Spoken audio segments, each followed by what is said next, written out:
कहानी में हमारा मेन कैरेक्टर क्वीन एक ब्रूटल मिलिट्री अकादमी में बस एक लेवल 1 का स्टूडेंट है। ना उसके पास कोई सुपर पावर है, ना कोई स्पेशल स्टेटस, और ऊपर से उसे लगभग हर कोई बुली करता है। इस अकादमी में सिर्फ एक रूल चलता है, जिसकी ताकत उसी की हुकूमत। क्वीन की जिंदगी तब से मुश्किल रही जब उसने अपने पेरेंट्स को जंग में खो दिया। वो गवर्नमेंट के लिए लड़ते हुए मारे गए थे और जाते जाते अपने बेटे को एक अजीब सीलट किताब थमा गए। उनकी आखिरी निशानी। क्वीन ने लाख कोशिश की, लेकिन वो किताब कभी खुली ही नहीं, जब तक कि एक दिन अचानक उसकी नाक से गिरा। एक खून का कटरा उसे किताब पर नहीं गिर पड़ा, और वहीं से सब कुछ बदल गया। किताब अचानक एक्टिवेट हो गई और उसके शरीर में समा गई, एक सीक्रेट पावर अनलॉक करते हुए। D vampire system. इस दुनिया में जहां लोग सिर्फ एक ही स्किल के साथ पैदा होते हैं, क्विंट को वो ताकत मिलती है जिससे वो कई स्किल्स अनलॉक कर सकता है और लगातार लेवल अप करता चला जाता है। ये है उस लड़के की कहानी जो कभी सबसे कमजोर था, लेकिन अब बनने वाला है कुछ ऐसा जिससे पूरा सिस्टम डरने लगेगा। कहानी की शुरुआत होती है कुछ स्टूडेंट्स के साथ जो सड़क पर चलते हुए एग्जाम की बातें कर रहे होते हैं, जबकि वो असल में अपनी सुपर नेचुरल पावर्स को बढ़ाने में लगे हैं। तभी एक लड़की पलटकर जवाब देती है कि बेसिक पढ़ाई भी जरूरी है, क्योंकि हर किसी की किस्मत में पावर्स नहीं लिखी होती। वो आगे कहती है कि ज्यादातर स्टूडेंट्स तो पावर बुक भी अफोर्ड नहीं कर सकते। जब तक ये मिलिट्री अकादमी ज्वाइन करने के बाद गवर्नमेंट उन्हें एक फ्री में ना दे। ये सुनकर एक लड़का आंखें घुमाकर कहता है कि वो फ्री वाली बुक्स तो पूरी तरह से बेकार होती है, डंक की कोई भी स्किल नहीं होती। उनमें तभी एक और लड़का बात में कूद पड़ता है और कहता है कि असली किस्मत वाले तो वह है जो पावर्स के साथ पैदा हुए हैं। उन्हीं की वजह से बाकी लोग भी पावर्स यूज कर पा रहे हैं। लेकिन पहला लड़का उसकी बात काटते हुए बोलता है कि वह लोग कोई एहसान नहीं कर रहे थे। जब डार्क रेस हमला करने आए तो उनके पास कोई ऑप्शन ही नहीं था। अगर तब वो आगे नहीं आते तो सबका खेल खत्म था। जैसे ही तीनों स्टूडेंट्स एक फुटपाथ पर खड़ी लड़की के पास से गुजरते हैं, वो पावर्स की बातें करते रहते हैं, जबकि वो लड़की चुपचाप किसी का इंतजार कर रही होती है। तभी उसकी नजर रैली पर पड़ती है, जो उसी स्कूल का एक स्टूडेंट है। भीड़ भी उसे नोटिस करती है और फुसफुसा कर कहती है कि वो सिर्फ हैंडसम ही नहीं, बल्कि अकेला ऐसा लड़का है जो लेवल 4 तक पहुंचा है। एकदम मेजर फ्लेक्स रैली जब पास से गुजरता है तो वो लड़की उसे रोकती है और कैजुअली पूछती है, डिनर के लिए फ्री हो रैली? हाँ, मैं जवाब देता है। लेकिन उससे पहले कि कुछ और हो, एक लड़का सड़क पर दौड़ता हुआ आता है, जैसे अपनी ही एनिमी स्टोरी का क्लाइमैक्स मिस कर रहा हो। दो लड़के उसका पीछा करते हुए चिल्ला रहे होते हैं कि रुक, जहां वह लड़का पलटकर उन्हें मिडिल फिंगर दिखाता है और भागता रहता है। लेकिन तभी सामने से रैली आता है। बहुत देर हो चुकी होती है। वह लड़का पूरे जोर से रैली से टकराता है और जमीन पर गिर पड़ता है, जैसे कोई उड़ता आलू दीवार से जावड़े। जैसे ही वो उठने की कोशिश करता है, वह लड़की दौड़ कर आती है और पूछती है, तुम ठीक हो? लेकिन वह कुछ कह पाता, इससे पहले ही पीछा करने वाले दोनों लड़के पहुंचते हैं और उसकी जमकर पिटाई शुरू कर देते हैं। लड़की डर जाती है और रेली देखता है कि वह बहुत असहज महसूस कर रही है। बिना कुछ कहे रैली आगे बढ़ता है और अपने मैजिक पावर से उस लड़के को कुछ मीटर दूर फेंक देता है, एकदम स्टाइल में। वह लड़का जमीन पर गिरता है और उठने की कोशिश करता है, लेकिन पीछा करने वाले हंसते हैं और उसे ताना मारते हैं कि अपनी औकात में रहो। फिर वह ऐसे चलते हैं जैसे अभी किसी साइड क्वेस्ट को पूरा करके लौटे हों। रैली और लड़की के पीछे पीछे निकल पड़ते हैं। वहीं दूसरी ओर वह लड़का धीरे धीरे उठता है और सोचता है, ये रोज होता है, वही बुलिंग, बस दिन नया है। भीड़ उसे 1 सेकंड के लिए देखती है, फिर फुसफुसाहटें शुरू हो जाती है। कोई उसे बेवकूफ कहता है, कोई हंसता है और इशारा करके कहता है, ये वही अनलकी बंदा है। क्विंट कुछ नहीं कहता, बस चुपचाप चलता रहता है, पैर घसीटे हुए, जैसे कोई थका हुआ एनपीसी हो। उसके दिमाग में बस यही बात चल रही होती है, इस दुनिया में अगर तुम्हारे पास पावर्स नहीं है तो जैसे तुमने कोई जुर्म कर दिया हो, उसी के घर की ओर बढ़ता है। आंखों में कोई चमक नहीं, दिमाग थककर सुन्न हो चुका है। चलते हुए उसका ध्यान उसे एक चीज पर जाता है जो उसके पेरेंट्स ने उसके लिए छोड़ी थी। एक पावर बुक 6 साल पहले जब वो अकेला घर पर था, 2 अजनबी उसके दरवाजे पर आए थे। क्विंट ने दरवाज़ा खोला। सोचा कोई डिलीवरी होगी या कोई स्कैम कॉल वाले होंगे।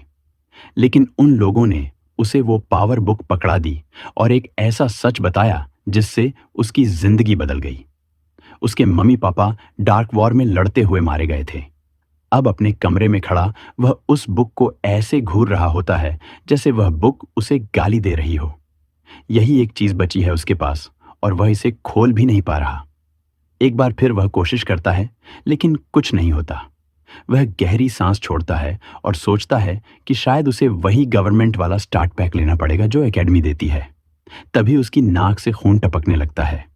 जैसे कोई लीकी नल वह झल्लाकर खून पहुंचता है, लेकिन कुछ खून बुक पर गिर जाता है। जैसे ही वह उसे साफ करने की कोशिश करता है, कुछ अजीब होने लगता है। पावर बुक का कलर बदलने लगता है, जैसे कोई ग्लिच हो गया हो, और फिर उसमें से लाल रंग की एक जबरदस्त एनर्जी चमकने लगती है। क्विंट वहीं जम जाता है। उसके दिमाग में बस एक ही बात गूंजती है, ये क्या हो रहा है। इससे पहले कि वो कुछ सोच पाए, वो लाल एनर्जी सीधा उसकी आंखों के जरिए उसके दिमाग में घुस जाती है, जैसे कोई यूएसबी सीधे ब्रेन में प्लग करती हो। वह हिल भी नहीं पाता पूरी तरह। स्टंट को कुछ सेकंड्स में पूरी लाल रोशनी उसके अंदर समा जाती है और उसका सिर ऐसा भारी हो जाता है जैसे कोई पत्थर रख दिया हो। फिर एक छोटी सी नोटिफिकेशन स्क्रीन सामने आती है, न्यू एबिलिटी अनलॉक्ड, खून चूसना। लेकिन इससे पहले कि वह पूरी लाइन पढ़ पाए, उसका सिर घूमने लगता है, जैसे पुराना फैन बिगड़ गया हो, और अगले ही पल वो धड़ाम से जमीन पर गिर जाता है, जैसे किसी ने ब्रेड वाला सैंडविच उल्टा गिरा दिया हो। सीन एक फ्लैशबैक में जाता है जहां छोटा क्वीन कुछ बच्चों को मस्ती में खेलते हुए देखता है। वो धीरे धीरे उनके पास जाता है और पूछता है, क्या मैं भी खेल सकता हूं? लेकिन जवाब में दोस्ती नहीं मिलती, बल्कि सारे बच्चे भाग जाते हैं, भागते हुए चिल्लाते हैं, अनाथों को कोई तमीज नहीं होती, हम उसके साथ नहीं खेलेंगे। एकदम करारा झटका। उसी पल पीछे से वो दो सोल्जर प्रकट होते हैं जिन्होंने उसके पेरेंट्स के मरने की खबर दी थी। दोनों एक एक आईना उठाए खड़े होते हैं और कहते हैं कि उसके मम्मी पापा जंग में मारे गए थे। लेकिन जब कोई नायने में देखता है तो उसे खुद की शक्ल नहीं दिखती। एक मॉन्स्टर उसे घूर रहा होता है। तभी उसकी आंखें खुलती हैं। ये बस एक सपना था। लेकिन उससे पहले कि वह सांस लेकर रिलैक्स कर पाए, कोई उसके दरवाजे पर जोर जोर से धमकाने लगता है। बाहर से एक आवाज आती है, 3 तक गिनती चल रही है। अगर दरवाजा नहीं खोला तो अंजाम भुगतना पड़ेगा। गिनती शुरू होते ही क्विंट भागकर दरवाजा खोलता है और बाहर साजन ग्रिफ खड़ा होता है। ग्रिफ तो उस समय पूछता है, इतनी देर क्यों लगाई? क्विंट जल्दी से माफी मांगता है और कहता है कि वो सो गया था और दरवाजा पीटने की आवाज नहीं सुनी। सर्जेंट उसकी तरफ इशारा करते हुए कहता है, बाहर जो गाड़ी खड़ी है उसमें 2 मिनट में नहीं बैठे तो हम तुझे छोड़ देंगे। क्विन घबरा जाता है। उसे याद आता है कि वह एबिलिटी बुक देते हुए सो गया था। वो तुरंत अंदर भगत है और उसकी नजर जमीन पर टूटे हुए चश्मे पर पड़ती है। जैसे ही वो उन्हें उठाता है, उसे महसूस होता है अब उसे चश्मे की जरूरत नहीं।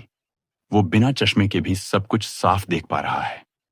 इससे पहले कि वो कुछ सोच पाए, ग्रेस फिर से चिल्लाता है, जल्दी कर। क्विंट जल्दी से अपना बैग बैग करता है और बाहर दौड़ पड़ता है। फिर भी माफी मांगते हुए वह बस में चढ़ता है और सबसे आगे की सीट पर रैली को बैठा देखता है। उसके बगल वाली सीट खाली होती है तो क्विंट विनम्रता से पूछता है, क्या मैं यहां बैठ सकता हूं? रली बिना देखे कह देता है, ये सीट पहले से रिजर्व है। क्विंट बहस नहीं करता। वो जानता है कि इस तरह की नर्ड फेस्ट दुनिया में कौन कहां फिट होता है। वो बस के अंदर चारों तरफ देखता है और पाता है कि हर सीट पहले से भरी हुई है। वो कुछ सेकंड्स वहीं खड़ा रहता है, समझ नहीं आता क्या करें। तभी पीछे की आखिरी लाइन से एक हाथ हिलता है। कोई उसे इशारा करता है कि उसके पास आकर बैठ जाए। कोई उसे सीट की तरफ बढ़ता है और मेन उसे लड़के की दोस्ताना हरकत के लिए थैंकफुल होता है। बैठते ही वह लड़का खुद को वुडन खाकर इंट्रोड्यूस करता है। क्विंट हल्की मुस्कान देता है और कहता है, क्विंट इटालियन। तभी अचानक उसके पास एक छोटा उड़ता हुआ जीप प्रकट होता है और साथ में एक स्टेटस पैनल भी दिखाई देता है। क्विंट हैरानी से उसे देता है, समझने की कोशिश करता है कि ये क्या हो रहा है। थोड़ा अजीब मूर्खता आता है जब वो वुडन से पूछता है, क्या तुम्हें ये उड़ती चीज दिखाई दे रही है? वुडन कंफ्यूज हो जाता है। माहौल और ऑकवर्ड हो जाता है। तभी वार्डन चुप्पी तोड़ते हुए पूछता है, तुम्हारी एबिलिटी क्या है? कोई सीधा जवाब देता है, मेरे पास कोई एबिलिटी नहीं है। वो दिन चौंक कर कहता है, पहली बार सुना किसी के पास कोई पावर नहीं है। क्विंट सिर हिलाते हुए कहता है, हेम जैसे लोग बहुत कम होते हैं, खासकर हमारी उम्र में जब ज्यादातर लोगों को एबिलिटीज मिल चुकी होती है। तभी बस के फ्रेंड से साजन ग्रिप चिल्लाता है, चुप हो जाओ।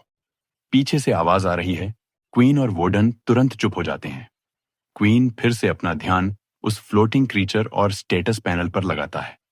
उसे याद आता है कि कल रात उस एबिलिटी बुक से जो रेड एनर्जी निकली थी, वो सीधा उसके दिमाग में घुस गई थी। अब वो सोच रहा होता है कि कहीं वो बुक उसी के साथ मर्ज तो नहीं हो गई। वो स्टेटस पैनल को घूरते रहता है, उम्मीद करता है कि कोई हिंट मिल जाए, लेकिन पैनल कोई खास जानकारी नहीं देता। तभी बस एक टनल से बाहर निकलती है और तेज धूप अंदर आ जाती है। जैसे ही रोशनी क्विंट के शरीर पर पड़ती है, उसे अचानक कमजोरी महसूस होती है। वह सीट को पकड़कर खुद को संभालने की कोशिश करता है।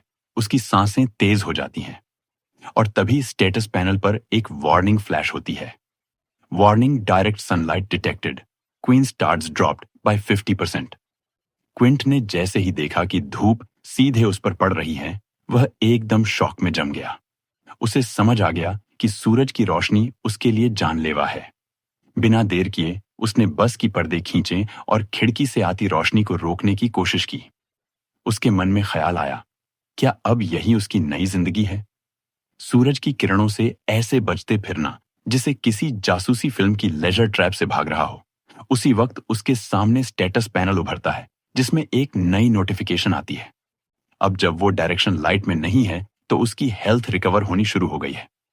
ये पढ़कर क्वीन ने राहत की सांस ली और थोड़ा रिलैक्स हुआ। उसे अच्छा लगा जानकर कि सूरज का असर हमेशा के लिए नहीं है। मॉडर्न जो उसके बगल में बैठा था और एक जिज्ञासा गिलहरी की तरह सब देख रहा था, क्वीन की तरफ घूरता है और पूछता है कि सब ठीक है। क्यों?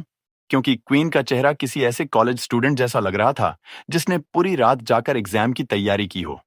वार्डन उसे पानी की बोतल थमता है और पीने को कहता है। किन झट से बोतल पकड़ता है और कहता है कि बस नींद ठीक से नहीं आई थी। पानी पीते हुए वो वार्डन का शुक्रिया अदा करता है। तभी फिर से स्टेटस पैनल इस बार लिखा आता है, डेली मिशन 2 लीटर पानी पीना, प्रोग्रेस शुरू हुई। यह देखकर क्विंट एकदम शॉर्ट सर्किट हो जाता है। एकदम कार्टून जैसे मोमेंट में वह पूरा पानी सामने थूक देता है, जैसे कोई खराब वाटर गन चल गई हो।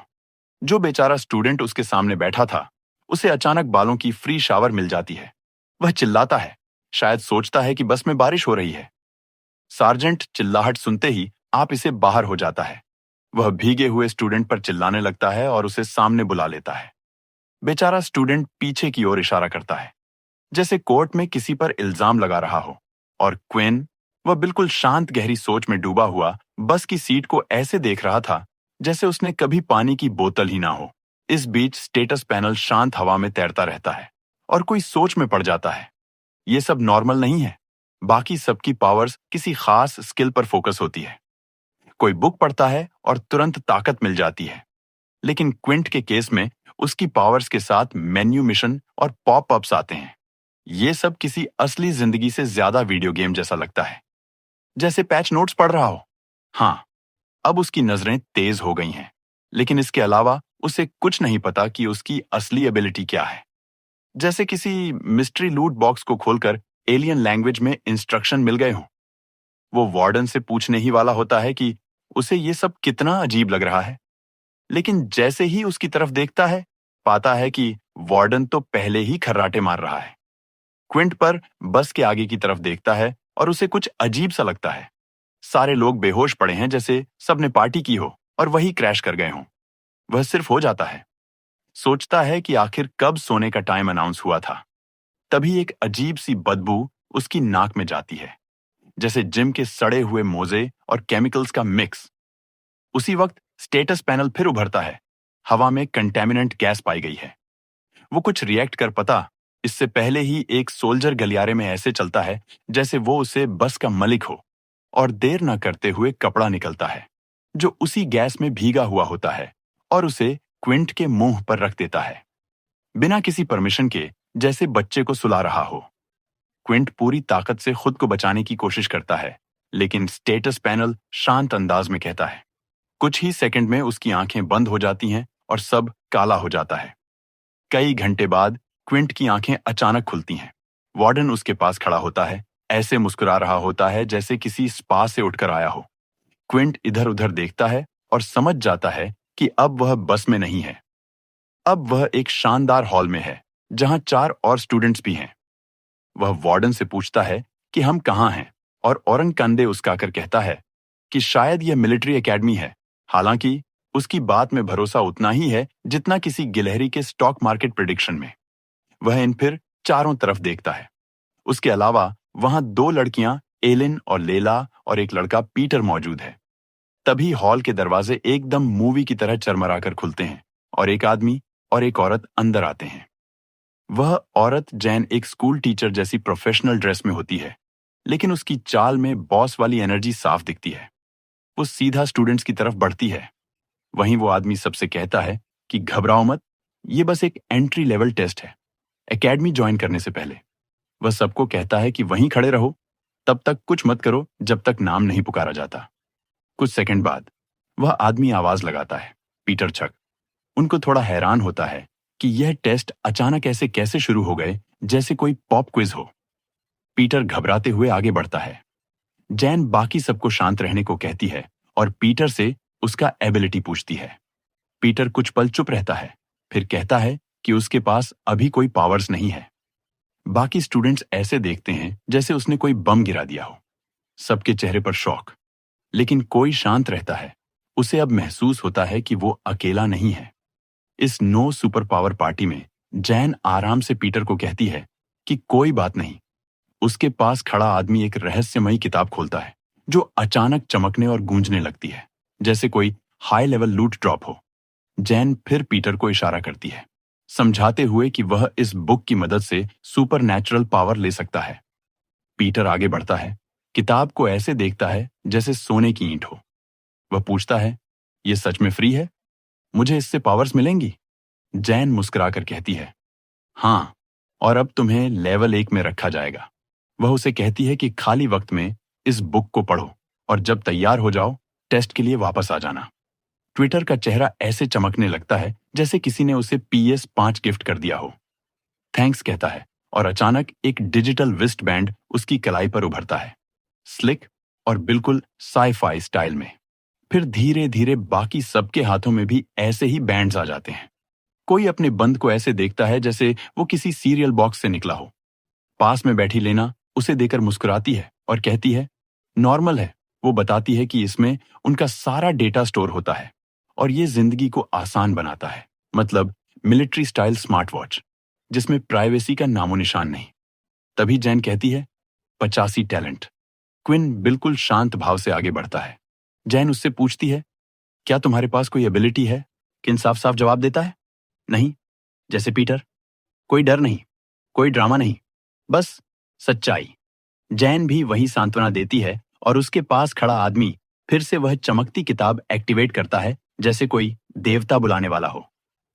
क्विंट किताब उठाता है, लेकिन तभी स्टेटस पैनल सामने आता है। ठंडी बेरहमी से लिखा होता है, आप इस एबिलिटी को सीख नहीं सकते। क्वेन एक पल के लिए रुकता है। घबराने की बजाय वो सोचता है बाकी सब एक ही एबिलिटी सीख सकते हैं, और अगर वो ये नहीं सीख सकता तो शायद उसके पास पहले से ही कोई एबिलिटी है। उसी पल पैनल उसे एक साइड क्वेस्ट देता है, exchange book for 10 XP। Quint के मन में आता है कि ट्राई करें, लेकिन वह जानता है कि अगर उसने बुक वापस की तो सवालों की छड़ी लग जाएगी, जैसे कोई टीवी सीरियल में प्लॉट होल खुल गया हो। जैसे ही जैन अगला नाम लेने लगती है, कोई अचानक बोल उठा है। वो अपना हाथ उठाता है और कहता है, मुझे ये किताब नहीं चाहिए। कमरे में सन्नाटा छा जाता है। सब हैरान, उलझे हुए, जैसे किसी ने अचानक रिकॉर्ड स्क्रैच कर दिया हो। कोई सोच भी नहीं सकता था कि ऐसा जवाब आएगा। बाकी स्टूडेंट्स जहां कंफ्यूज हो रहे थे, वहीं जैन पूरी तरह शांत और कंपोज रहती है। वह काम नहीं पूछती है कि क्या कोई वाकई में बुक लेने से मना करना चाहता है, और चेतावनी देती है कि अगर उसने यह मौका छोड़ दिया तो बाद में उसे सब कुछ खुद ही हैंडल करना होगा। लेकिन कोई भी बिल्कुल रिलैक्स रहता है। और बुक वापस देते हुए कहता है कि उसे पूरा भरोसा है कि वो अकेले मैनेज कर सकता है। जैन ये सुनकर अपने असिस्टेंट की तरफ हल्की सी नजर डालती है और फिर बाकी सबको बोलती है कि थोड़ा इंतजार करें। उसे एक अनयूजुअल केस रिपोर्ट करना है। वो सीधे हायर अब से कांटेक्ट करती है और पूरा मामला एक्सप्लेन करती है। दूसरी तरफ से एक शांत आवाज पूछती है कि क्या क्विंट प्योर ब्लड फैक्शन से है। जैन साफ मना करती है, कहती है कि उसके रिकॉर्ड्स में ना कोई बीस्ट आर्मर है, ना फ्लैशी पावर्स। बेसिकली कुछ भी खास नहीं। थोड़े पॉज के बाद हायर अप कहता है कि फिर भी क्विंट की पोटेंशियल टेस्ट करो। अगर वो बस एक नॉर्मल लड़का है तो ये दुनिया खुद ही उसे रियलिटी दिखा देगी। जिन बिना किसी ऑब्जेक्शन के अग्री करती है और फिर क्विंट की तरफ देखकर ट्रेनिंग एरिया की ओर इशारा करती है। अब जब उसने बुक रिजेक्ट कर दी है तो सीधे टेस्ट शुरू होगा। ना कोई वार्म अप, ना चीट कोड्स। बाहर पहुंचते ही जीन एक तरफ हटकर क्विंट को बोलती है कि सामने खड़े 3 वोट्स को डिस्ट्रॉय करे। लेकिन क्विंट का शरीर पहले ही जवाब दे चुका होता है। टांगे कांप रही है, नजरों के आगे धुंध और एनर्जी ऑलमोस्ट खत्म। फिर भी वो खुद को संभालता है क्योंकि उसके पास ट्राई करने के अलावा कोई ऑप्शन नहीं है। जैसे ही वो आगे बढ़ता है और पंचेस मारना शुरू करता है, जैन ऑलमोस्ट शॉक में आ जाती है। उसके पंचेस इतने कमजोर होते हैं कि ऐसा लग रहा था जैसे कोई गीली नोडाल से फाइट कर रहा हो। कुछ ऑकवर्ड सेकंड के बाद किसी तरह वो तीनों बॉट्स को गिरा देता है और वही खड़ा रहता है, ऐसे जैसे मैराथन भागकर आया हो। चेन बिना ज्यादा रिएक्शन दिए अनाउंस करती है कि क्वेन की पावर लेवल 1 पर रैंक करती है। वो अपने डिजिटल रिस्टबैंड को चेक करता है और वही सच लिखा है, लेवल 01, टोटल बिगिनर्स स्टेटस। जैसे ही वो वापस शेड में आता है, उसे महसूस होता है कि सनलाइट कितनी बुरी तरह उसके स्टैंड्स को अफेक्ट करती है। ये पूरा सनबर्न वैम्पायर वाला लाइफस्टाइल अब उसे सीरियस परेशान कर रहा है। उसी समय जीन लैला का नाम पुकारती है। वो दिन जो क्वीन के पास खड़ा है उसे पानी की बोतल देते हुए कहता है कि ज्यादा टेंशन मत ले, उसके पास 2 साल है अपग्रेड करने के लिए। क्वीन पानी को डिजर्ट से निकल कर आए, इंसान की तरह गलत करता है। इसी बीच जैन कैजुअली लैला से उसकी एबिलिटी के बारे में पूछती है।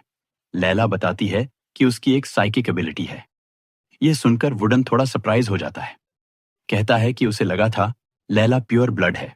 क्वीन का क्यूरियोसिटी बढ़ता है और वो वुडन से पूछता है कि पूरे ब्लड का मतलब क्या है।